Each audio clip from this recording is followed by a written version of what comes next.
Assalamualaikum warahmatullahi wabarakatuh. Alhamdulillah wassalatu wassalamu ala Rasulillah wa ala alihi wa sahbihi wa mawalah. Pada kesempatan kali ini kita akan menceritakan tentang siapa itu Abu Bakar dan dari mana nasabnya Abu Bakar. Abu Bakar adalah namanya Abdullah bin Utsman bin Amru bin Ka'ab bin Sa'ad bin Taim bin Murrah bin Ka'ab bin Lu'ay al-Quraisy at-Taimi.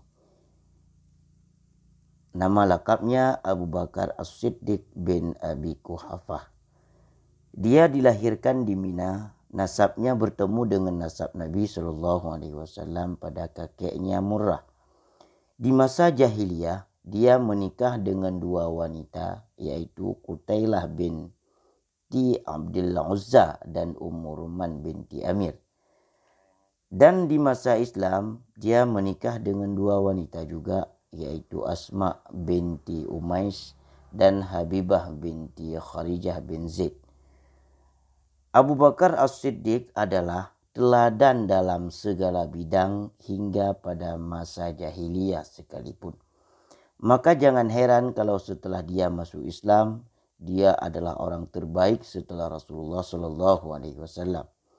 Nabi SAW bersabda, sebaik-baik kalian di masa jahiliyah adalah sebaik-baik kalian di masa Islam jika mereka memahami agamanya. Ibnu Ishaq rahimahullahu ta'ala berkata, Abu Bakar adalah seorang laki-laki yang disukai dan dicintai oleh kaumnya. Dia adalah orang Quraisy yang paling tahu nasab Quraisy, orang Quraisy yang paling mengenal Quraisy dan paling mengenal kebaikan dan keburukan yang ada pada Quraisy itu sendiri. Dia adalah laki-laki pemilik akhlak yang baik. Para petinggi Quraisy mendatanginya dan menyukainya karena ilmu dan perniagaan serta kepandaiannya dalam bergaul. Orang-orang dari kaumnya yang dia percaya, yang bergaul dan berkawan dengannya, dia ajak kepada Allah dan kepada Islam. Abu Bakar radhiyallahu an mengharamkan minuman keras atas dirinya pada masa jahiliyah dan dia tidak pernah meminumnya sekalipun. Tidak pernah meminum pada masa jahiliyah, apalagi ketika dia sudah masuk Islam. Hal itu karena pada suatu hari dia melewati seorang laki-laki yang sedang mabuk. Orang mabuk itu meletakkan tangannya pada kotoran manusia, lalu mendekatkan tangannya ke hidungnya. Jika dia mencium bau busuknya, maka dia menjauhkan tangannya dari hidungnya. Maka Abu Bakar mengharamkan minuman keras atas dirinya. Abu Bakar radhiyallahu an tidak pernah sujud kepada berhala sekalipun.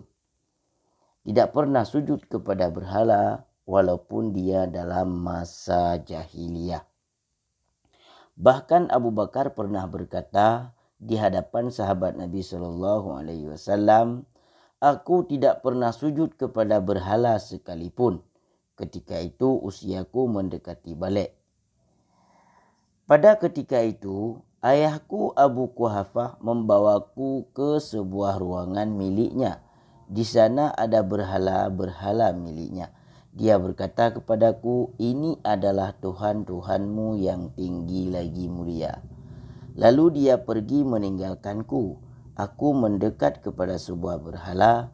Lalu aku berkata, aku lapar. Berilah aku makanan. Berhala itu tidak menjawab sekalipun. Aku berkata, aku tidak berpakaian. Berilah aku pakaian. Berhala itu tetap tidak menjawab.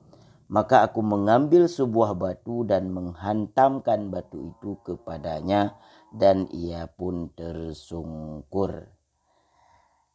Maka oleh karena itu Abu Bakar memahami bahwa patung berhala itu bukanlah Tuhan yang sepatutnya disembah. Mungkin di pertemuan kali ini hanya inilah yang kita sampaikan. Insya Allah kita akan menyambung kisah Abu Bakar pada pertemuan yang lainnya. Terima kasih atas segalanya. Mohon maaf atas kekurangannya. Hadanallahu ayyakum ajmain. Assalamualaikum warahmatullahi wabarakatuh.